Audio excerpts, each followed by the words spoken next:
There we go. Can you believe it? It's 6:30 in the United Kingdom. I know it's 7:30 in South Africa and 7:30 in Amsterdam. Welcome. I don't know where you're watching in the world. It doesn't really matter as long as you show up and you are present for the conversation. We're talking to two political analysts this morning. The one is in Bloemfontein, Dr. Ina Gous, and the other one is in Amsterdam, Frank Thomas de Blanche. Frank de Blanche, Thomas de Blanche. It doesn't matter really. We're talking about the recent utterances of Nalendi Pandor, senior minister, senior within the ANC, has a legacy. But this is not the first time Frank, that we've heard senior politicians and members within the ANC critique them. We've had two presidents. Thabo Mbeki has done it. Kgalema Motlanthe has done it. Trevor Manuel has done it. So is this in any way significant? Should we actually pay attention? Well, I think who should pay attention? I think the ANC leadership should pay attention. South Africans definitely sit up and listen when someone of her particular stature says something like this. And it is remarkable, an admission coming from someone like of Pandor's stature. For years, critics and citizens have been saying the ANC has lost its credibility. When you hear it from within cabinet singles, or a person like her who've been in cabinet for so many administrations, it signals the depth of the decline and the worry in senior leadership about what they've seen, what they experience, and what they probably experienced in cabinet already, but couldn't perhaps say so, at the time. The ANC certainly is no longer the proud liberation movement it once was. Years of corruption, scandals, poor governance, and so forth, have bred this frustration, even anger among ordinary South Africans, and now, the sort of humiliation and shame felt by senior leadership as well. So, from her specifically, and the very candor that she displayed, she was very, how shall I put it? She didn't try to mince words. She was very, very clear. Thomas, from your side, I mean, we have seen in the past similar things, critique, talking about corruption, talking about infighting, factions. So why? My question is, why now? Why do they always have to do it when they are no longer in positions of power? Why wait? Yeah, of course, I think context is important, and you've already mentioned, several leaders, past leaders who have criticized the ANC outside of their period of governance. I think it's firstly very easy to make those assertions because you're not wanting anything. You are not interested in the patronage that has come with ANC politics, at least since the Mbeki presidency. And of course, you don't have the blame in your hands, so to speak, because you no longer are in government service, so to speak. But I think also context is always important. Nalendi Pandor doesn't make these statements in a vacuum. Two leaders, most recently, even within the NEC, Malusi Gigaba, who's I think trying to restart, or Dr. Malusi Gigaba, of course, now, who's trying to restart his political career. And Senzo Mchunu, who's of course also in the firing line. Both have made statements of a nature that the ANC is backsliding. And then, of course, I think very important is the embarrassing national convention, national convention for the national dialogue. She criticizes Ramaphosa, not openly, but of course doesn't speak openly and criticizing Ramaphosa, the person, but really criticizes the movement, criticizes the political party, and asks relative questions. And I think the big question is, how can you as a leader ask questions from society? And that's seen as an indirect punch at the national convention, where President Ramaphosa asks that question to the nation, and in context, of course, of an embarrassing period. I think the floodgates are also starting to open yes, we know the local government elections will be towards the end of 2026, early December. I mean, late December or early 2027. But I think there's a renewed focus on the ANC elections, which happens in 2027.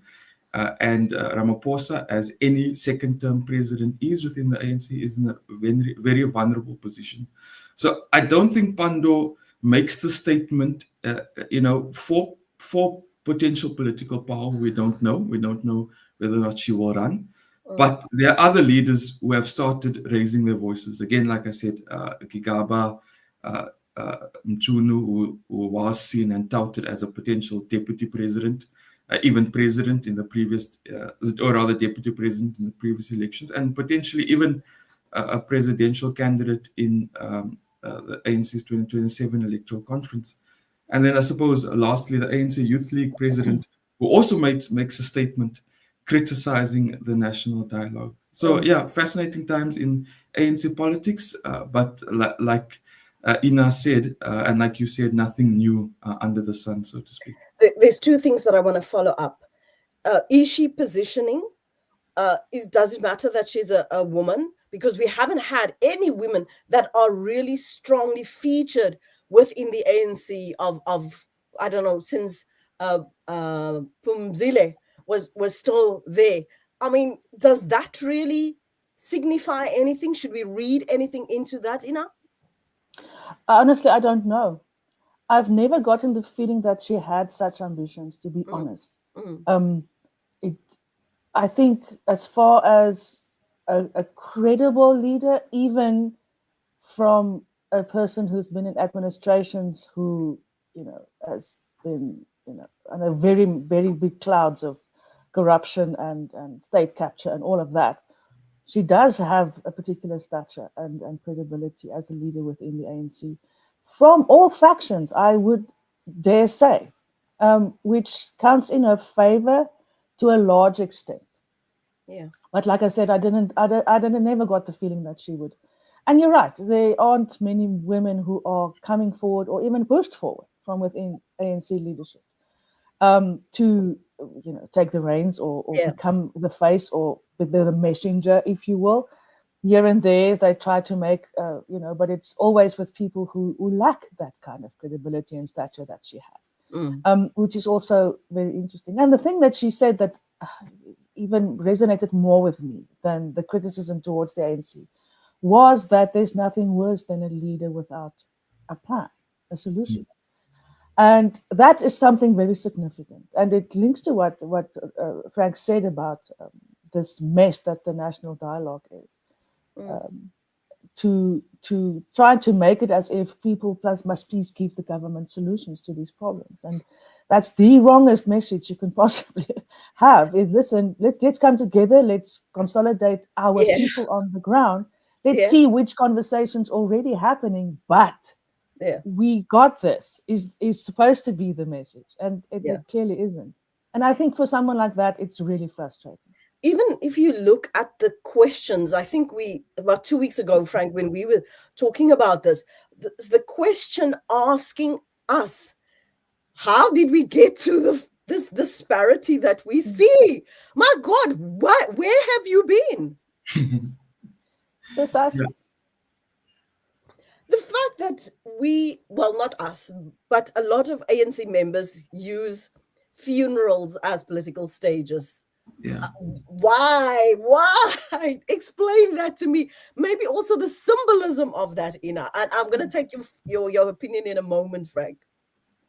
Yeah, I think that is not something new at all. I mean, since the beginning of the administrations with this liberation movement, especially when it's cadres and leadership within the ANC that had long-standing members, prominent leaders, that is a platform used for promoting the message of the ANC. The problem is that message has become so distorted, and there is no message singing from the same hymn book anymore.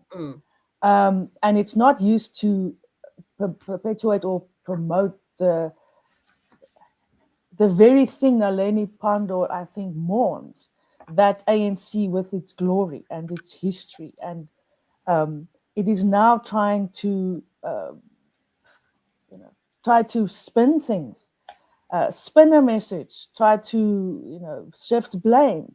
So those platforms are being used for something quite differently in the past few years, and therein lies the hypocrisy that South Africans no longer fall for. True. Yeah. Thomas, your take on this? Yeah. I think even before the liberation, before the democratic dispensation in sort of liberation politics, the funeral was a key political moment. Especially for, of course, if activists had died, you think of great orators like Alan Boesak in the 80s and Archbishop, or the late Archbishop Desmond Tutu. Yeah, one considers the Cradock Four and Boesak's fiery sermon at their funeral. So I think political messaging in context to funerals or memorializations or memorial lectures, so to speak, in the context of Naledi Pandor with Mam Shope's memorial lecture. Of course, Mam Shope herself, is a key ANC figure, and of course key ANC Women's League figure, which has passed on recently, and I think would have turned 100 this year or next year. And so so it's part of sort of the history of liberation politics in South Africa. That together with the importance of the funeral in sort of an anthropological sense in the South African culture as well. And so those two sort of marry well together when you're trying to make a political statement, when you're trying to persuade discourse in the country. You use funerals like they did in the past. You use memorial lectures, like Mbeki often does. And I think Thabo Mbeki has been sort of the master at using memorial lectures in a sense in trying to shape society. And so I think it's nothing new. It will continue to happen, and it's a tried and tested way in trying to shape, the political discourse of a nation. Yeah, because I'm thinking the fact that she chose that, knowing that there would be a lot of focus on the funeral, who would be attending, who would be listening. So using that as an opportunity to send a direct message to the president and to the NEC. Yeah, 100%. Yeah. So I think it's in context to the broader conversation that the ANC NEC is not providing leadership. Balula comes out, I think, 2 days ago and has sort of like a snap press conference where he tries to contextualize it in saying that it's not a new message. It's a message that the President Ramaphosa have been speaking about, and what the term of office is, the ANC, NEC term of office is about renewing the ANC. And so I think it is definitely, it hit home, someone of a stature in context of Mam Shope's memorial lecture. And I think there is definitely a certain degree of panic within the national leadership. But now the interesting thing is also she made this statement and Balula spins it already. Immediately. It's it's actually in line with our renewal process. She's actually just confirming within the bounds of what we're already busy with. And if that is the message they get from the ANC leadership, it's a shame. It's a real shame that is the message then they get. Listen, it's nothing new. We already know. It's within what we are busy with renewal. If that is what they get, it's a shame. It really is. Yeah, it also the timing of that. I would have thought you lead with that at a national conference where you're talking about where we're going as South Africans, that you say this and this dialogue is part of this renewal process. We have heard you, right? Not after the fact, then say your president says, we don't know what's going on. You give us direction. And then he says, oh, actually, this is part of the direction. the contradictions are stark. Valerio Manzini is another political analyst. Good morning, Valerio. It's so great to get your perspective as well. I wonder if they'd be taking some disciplinary action against her, like they want to with Gigaba and Kunu. Such an honest critic from a respected leader like Nalendi Pandor, ANC and the truth equals enemies. Let's talk about that. Is it loyalty or is it betrayal? And will there be a further fallout? Well, I think, if I may, Lynette, I think from Mbalula's press conference the other day, he said that they won't be taking any action against her. According to his words, they've reprimanded the two previous leaders, and I suppose that marks the end of that disciplinary action. And you can't, I mean, again, of someone of such political stature in the country, who has, a great degree of political capital inside the ANC, and I mean, even amongst her opponents in other political parties. And so I think it would be, it wouldn't be wise, and I think they've realized that to discipline someone of Naledi Pandor's nature. And so that's why sort of political massaging and messaging in context to her, saying these things within, the new dawn, so to speak. And if I may, for me, her utterances are the ultimate show of loyalty towards an ANC she grew up in. Yeah. That glorious movement that she was part of for liberation. And in my opinion, her utterances are showing, utmost loyalty to that. By criticizing. And, we live luckily still in a country where that is allowed, which is something, not many democracies, face anymore. But they wouldn't dare, I think, reprimanding her in such an official way, at least. Is she the voice of a bigger group of dissent within the ANC then? There's no doubt in my mind that there is amongst, those kind of senior leadership who came through the ranks, who were there from the beginning, who definitely, the voice is growing louder. And I suspect it would be in the run-up to the elections coming up. And I think many of them are very worried about the internal movements within the ANC of who is going to end up floating to the top, and what that would signal, and where they would find their allegiances within the ranks of other political parties. I think there's real worry about those cohort of leaders within the ANC about what's going to happen there. But this, like we said earlier, it's not the first time that we've seen this. So is it literally just a repetition of what we've heard? Does the ANC leadership actually pay attention, given the past, given the critiques of the past, Thomas? Well, I don't know. I'm not sure if the ANC can change anymore. Wow. And I think that's probably the most difficult thing to confront. It's a beast unleashed, so to speak. Like Ina said, there aren't any leaders that are coming up. Mbalula might be the president. The current deputy president, Paul Mashatile, might be the president of the ANC, and those are sort of the two bright stars emerging. There has been debate around Patrice Motsepe, but of course, that's an outside debate, and I don't think that would be possible. I don't think that may happen. Of course, it's very early to say. And so I think the point is that I'm not sure if the ANC can change anymore. And so even if it does, receive the criticism, and if the NEC receives the criticism, I think it's too late for them in that particular context. And I think patronage politics has destroyed the liberation movement come political party. And I think it's basically just on survival now.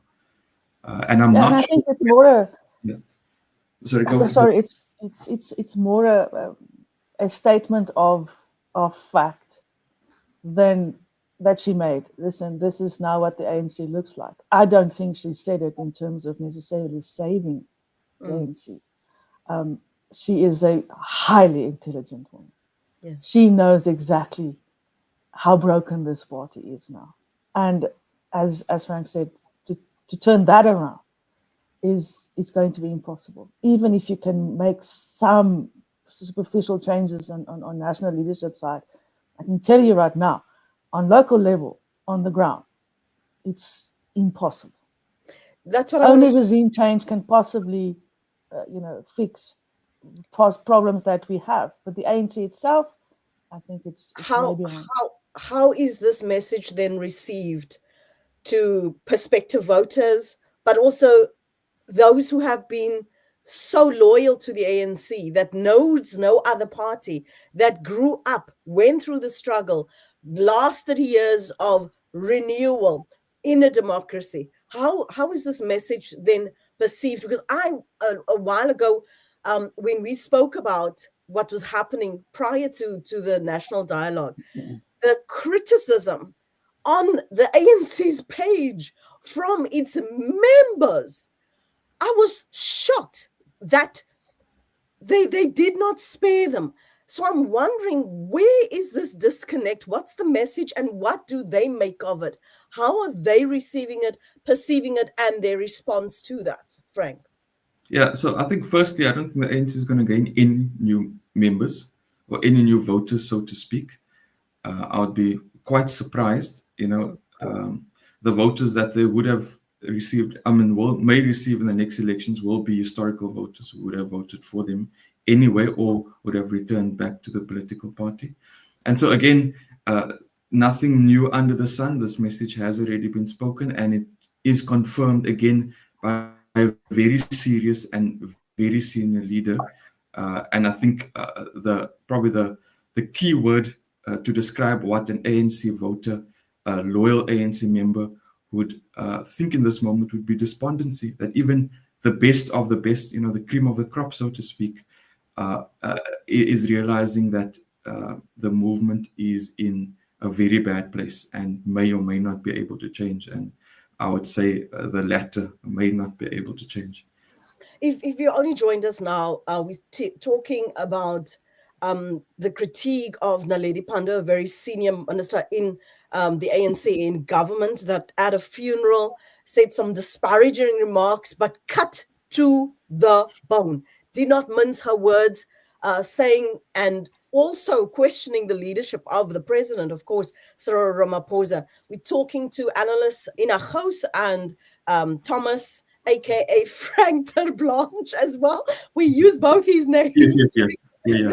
Lives, and he says it's quite okay. If you've joined us, Ina is in South Africa, in Bloemfontein, Frank is in Amsterdam, and I'm in the United Kingdom. So we are trying to coordinate all our times, and I'm trying to constantly look at my watch so that I don't exceed their available time. But you are welcome to share your thoughts. We're going to move on and talk a little bit about the new party, and if this is strategic, if it's a political survival, that would be good.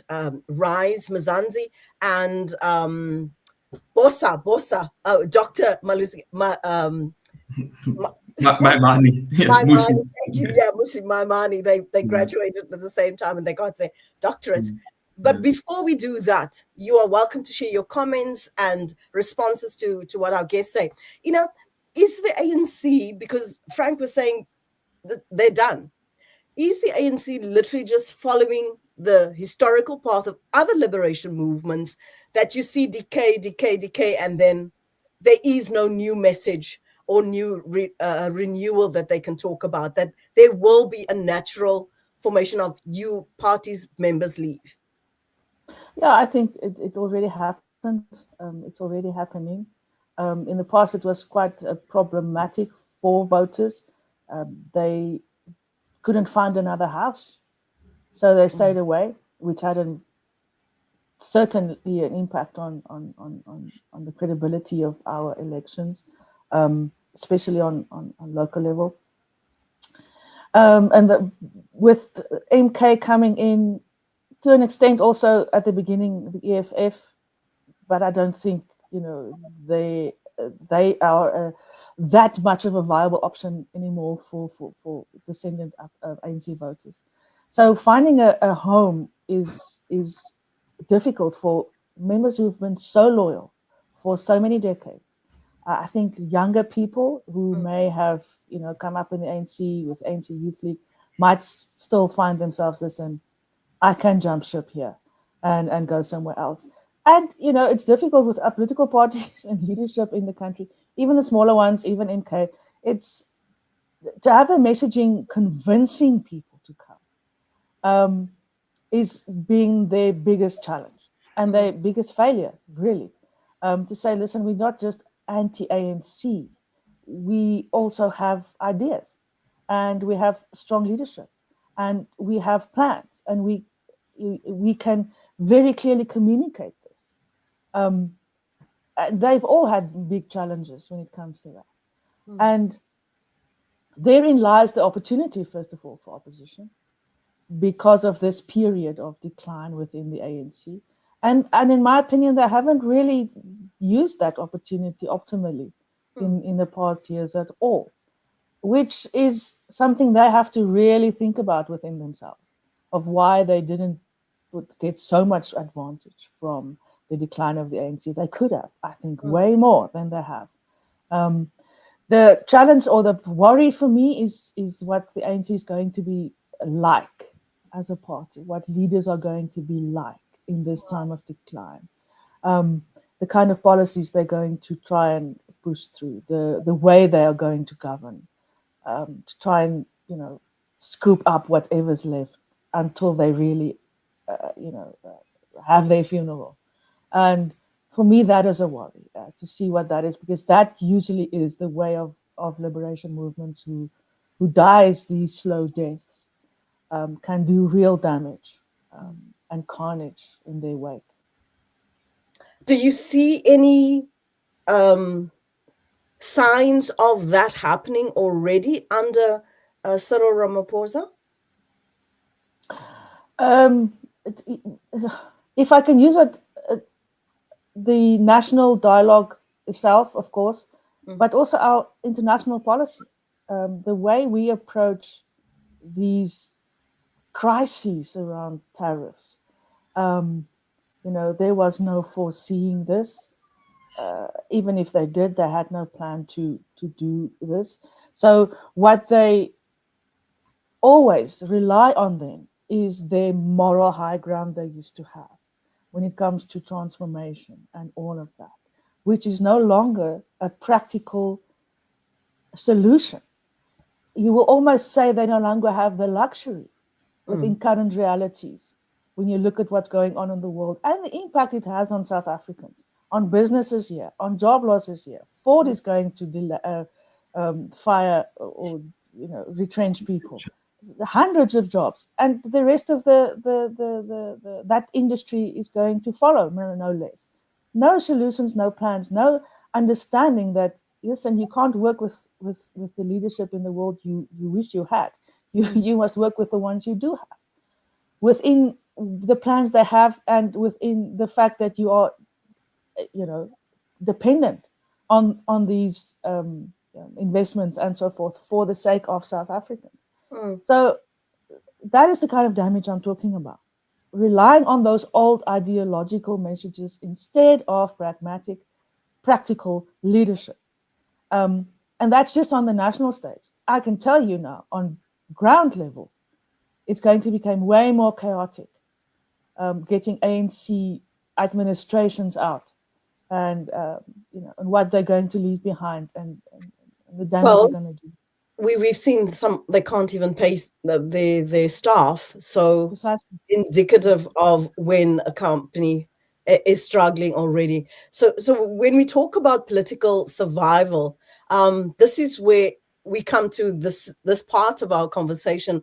When you look at this decision by Good, BOSA, and Rise, Mzansi, Thomas, is it a case of political survival? Does this signal new hope, or is it what COPE has done, what the UDM has done? And we've seen how fragmented they eventually became.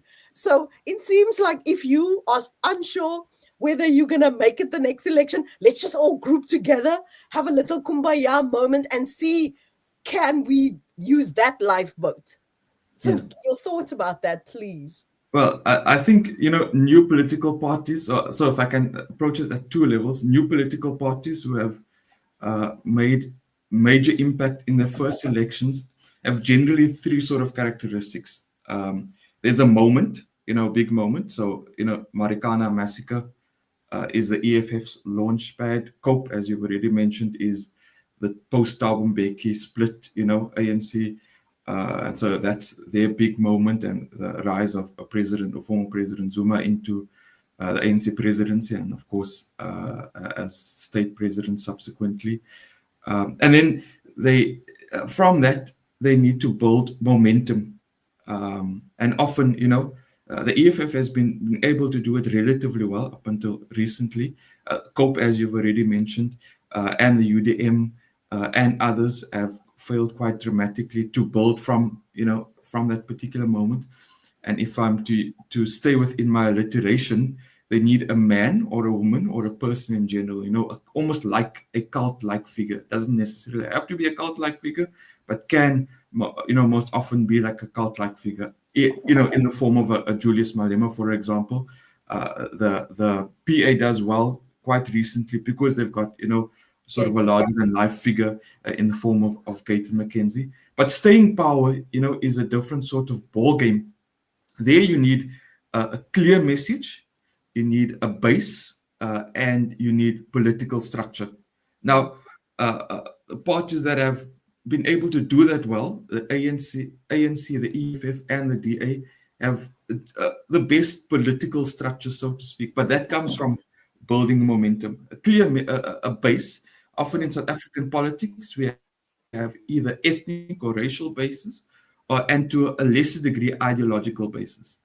So for example, we think of the Freedom Front Party. It's often seen as an Afrikaner right-wing party, for example. Of course, we've mentioned the colored parties, conversation we had the other day. So there's often an ethnic or an ideological base. In the form of the EFF, they've got a clear ideological messaging, pro-black.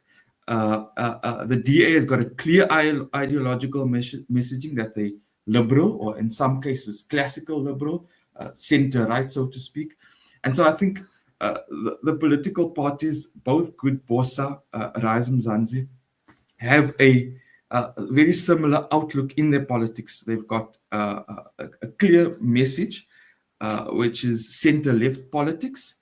They're pushing, the civic politics agenda, especially BOSA and Rise Mzansi. You would know that, of course, civic movements played a pivotal role in the 1980s. UDF in 1992, the South African National Civics Organization launches, and they don't do relatively well, sort of, in society, even though they're still there, and they should have. And so, the civic politics is fascinating because it had become, to a great degree, non-partisan.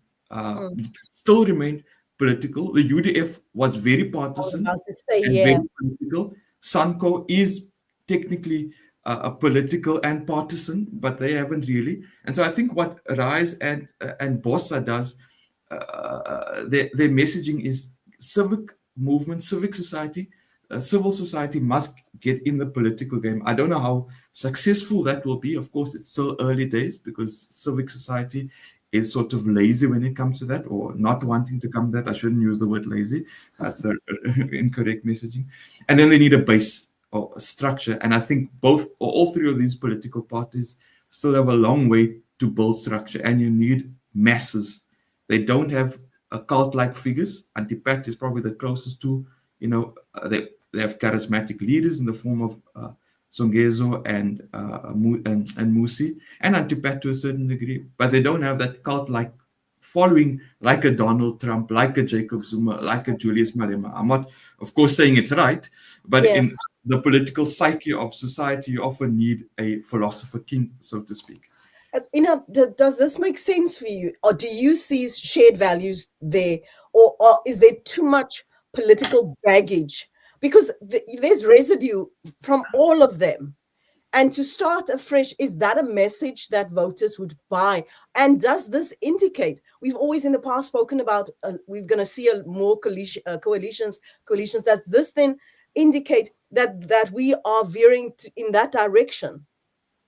Yeah, it's very clear that these parties want to create a sort of a voting bloc with their voters, and it will be challenging for them to tell their voters, listen, we're not losing our identity, but let's, for the sake of what we want to create in the country, the change we want to see, create this voters bloc and work together so that we can make an impact.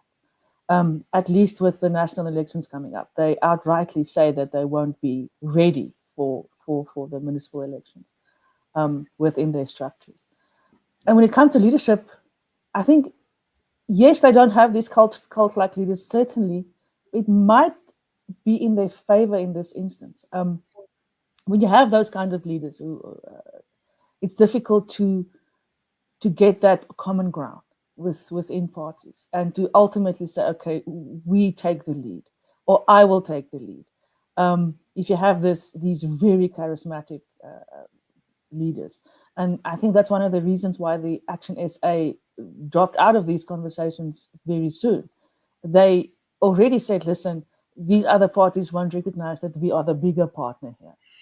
And it's the exact sort of criticism they give the DA, the ANC, everywhere they find themselves. So you get this kind of, double standards all the time. With these three parties, I think there is common ground enough to be able to do this if they can sort out that aspect of who will be the boss.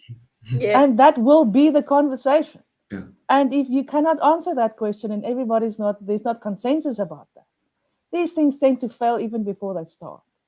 And therein lies the big challenge, especially if you want to make an impact on a national election. And especially when you want to start having an impact on local level, which I always go back to that. If you can't fix that, if you can't change there, and you talked about civil society right there, Frank, most definitely.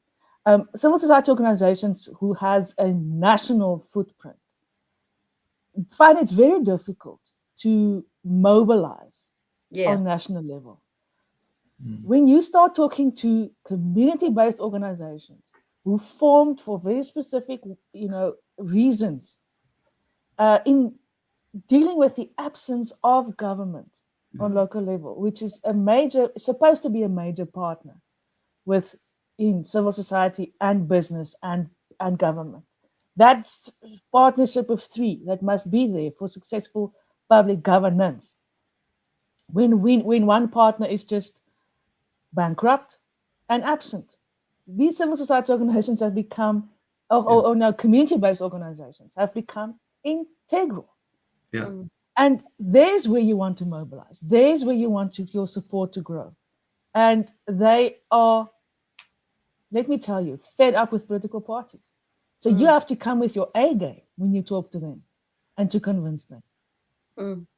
Because if you look at Patricia de Lille as a figure, for example, you had the Independent Democrats, then she was wooed by the DA, and then she was involved there. We saw the fallout between her and Helen Zille and the DA. Then Good was formed.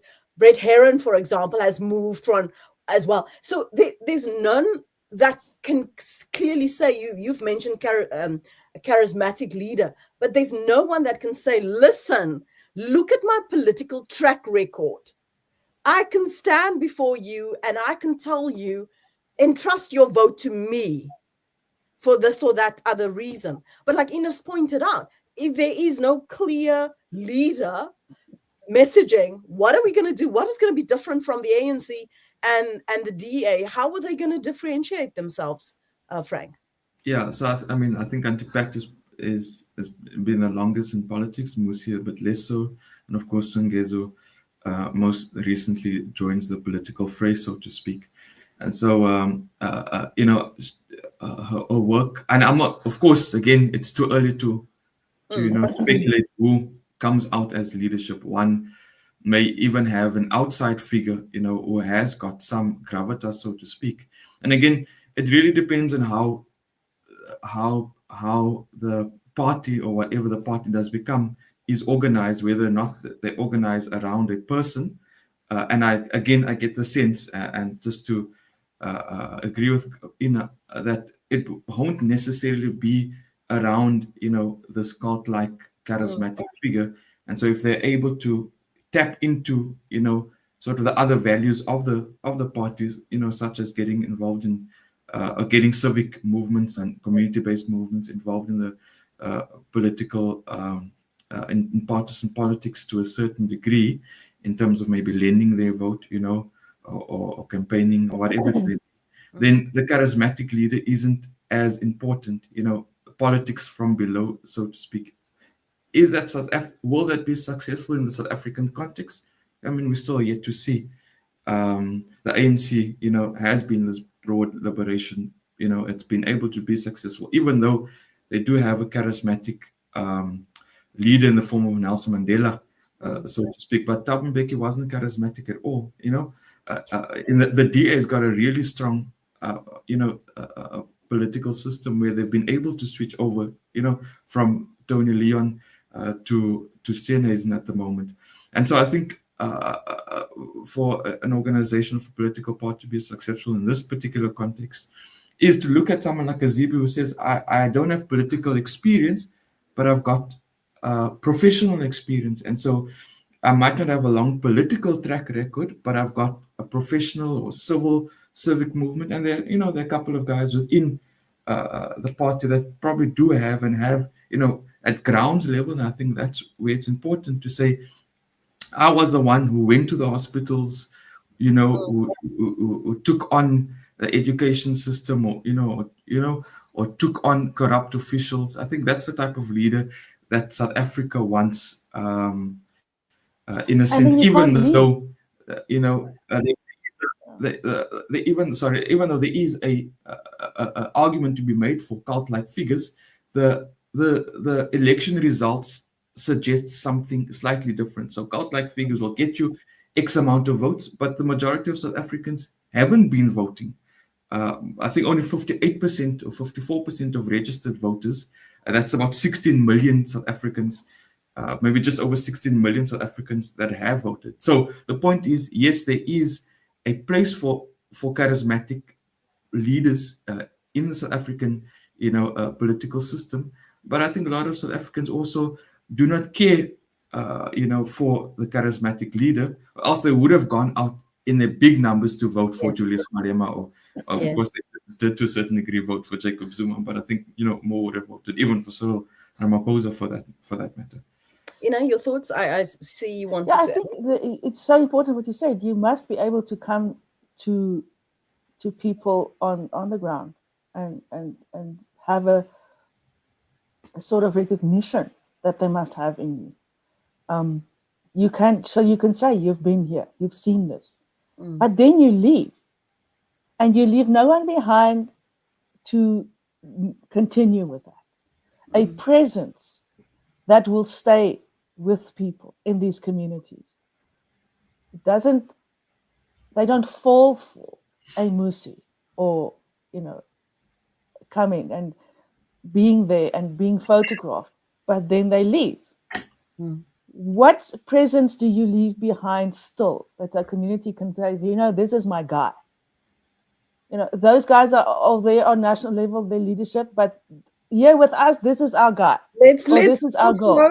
Let's quickly acknowledge. Yes, exactly. Yeah. Let's acknowledge Helen Ziller for doing that. Very much. Let's call it a thing. And we haven't even talked about the hypocrisy with these guys who say they want to consolidate the fragmented vote, which is something she's been saying for years and then being criticized for it. But we have a system where we have these many parties. I mean, a record number is now registered according to the IEC, which just makes me want to cry, to tell you the truth. But it's the very problem these three parties would like to now, sort of address, to consolidate the votes into a voting bloc. And Helen Ziller, she was on ground level an example of, people who knew her. She was there, present, when she was more involved in local politics, I should say.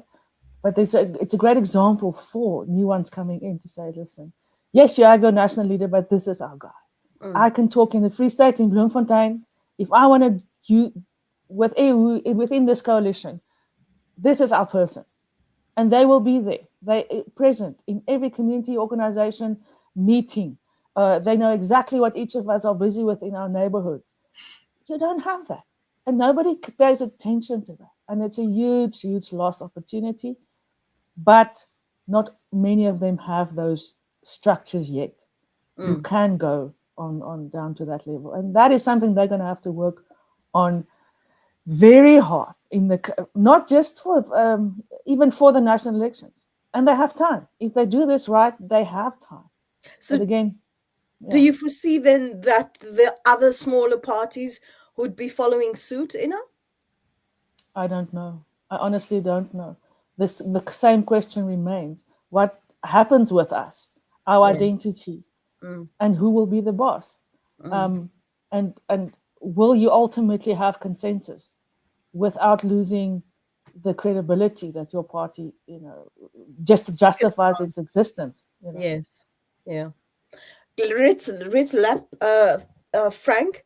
Frank is in Amsterdam. If you've only joined us now, Frank is in Amsterdam. Ina is in South Africa, in Bloemfontein. I'm in the United Kingdom, and we have managed to all come together. That's why it was a very early show. and we are. I think my hairdo shows that, right?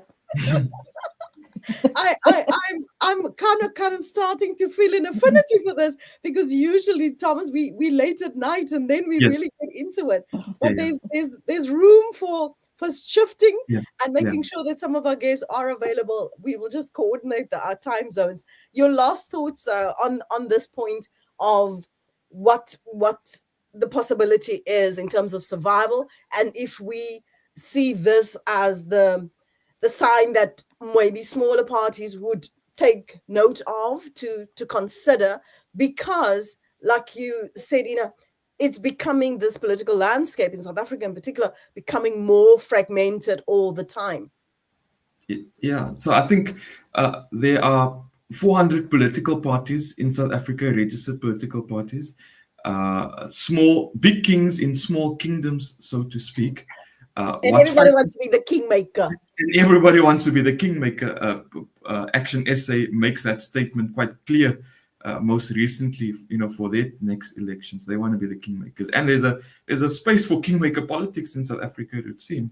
And so this coalition, however it will be formed, will be fascinating, because I think it would be, and I speak under correction, but I think it would be the first time in South African politics that political parties of sort of the similar size, the NFP falls into the NMP falls into the ANC. The ID, Patricia de Lille's party, falls into the DA, and so big parties have absorbed smaller parties in the past. That's nothing new in the South African political landscape. What will be fascinating is 3 political parties of similar sizes absorbing into one political party. If it's successful, I think there is a case to be made in the future that smaller political parties mustn't just come together like a moonshot pack, so to speak, but should come together more formally speaking. And I'd also like to again conclude with what Ina's saying, that structure is very important. Political parties sustain themselves again through a voter base, a strong base, a strong structure, as well as a clear message. Dr. Ina Gous, Thomas de Blanche, thank you so much for joining me so early this morning. Thank you for your perspectives. Cannot wait to see the reaction and responses to our discussion this morning. Ina, it's definitely not the last time that I'm going to enforce that you accept all the invitations. All right. I know you're very, very busy. with lectures and so on, but I really do appreciate your time and availing yourself. It means a lot to me, and thank you for your voice and adding your voice to this discussion. Same thing for you, Thomas, aka Frank. We really appreciate you joining us. I must also say thank you to some of the comments. I'm going to let you go. So I'm kicking you out. And Thomas, thank you as always for your availability. Thanks for joining us so early in Amsterdam. Can't wait for our next discussion. That's our guest. If you joined us very late in the show, please go and listen to the start of it.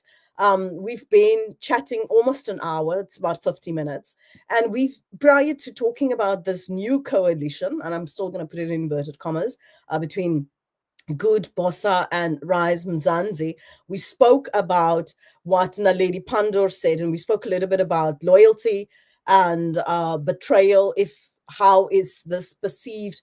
Her critique at the funeral about the ANC, and particularly and referencing Cyril Ramaphosa, the president. So we chatted a little bit about when comrades become critics. If you want to start the live and just go watch that. But it's actually so interesting because I had a look at some of the previous discussions we've had, and this adds on so nicely to a conversation we had with Dr. Piet Kroukamp and Valerio Manzini. It's probably just a week ago. We spoke about a comment that Pete made in a previous show. He had said why it was important for the ANC to fall.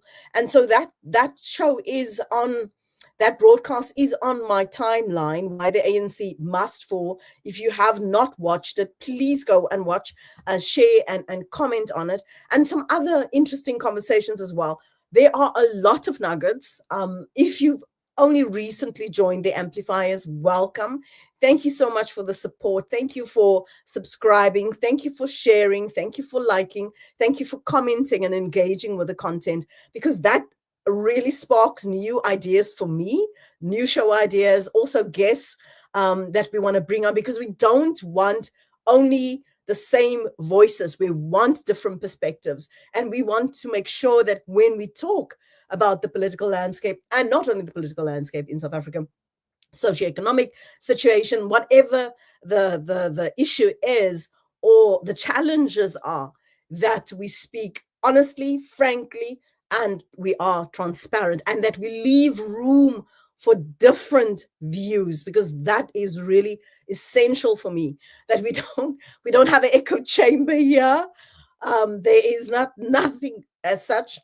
It is important to me that the views of not only South Africans, but the amplifiers and those that subscribe, that is heard, seen, and engaged with. And we always keep it respectful. So if you have not subscribed yet, or you have not watched some of the other content, I'd like to encourage you to do so, and to share the message, and to join me for the next live. Sometimes I do get the opportunity to do a promo and to kind of make sure that everybody has a heads up when we're going to go live. Sometimes it's not possible, especially when I'm traveling. And in this case, it was a bit of a challenge because we are literally sitting in 3 different places. Thomas is in Amsterdam.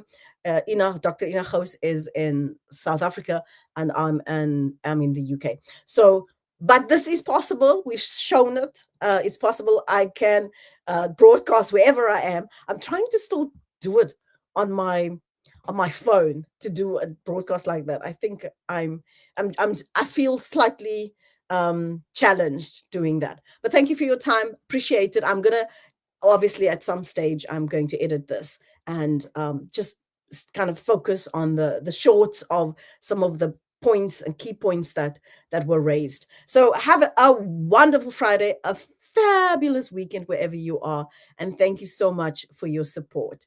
Let's amplify our lives, opinions, the voices that matter, particularly some of the voices that join us in our discussions. Stay well.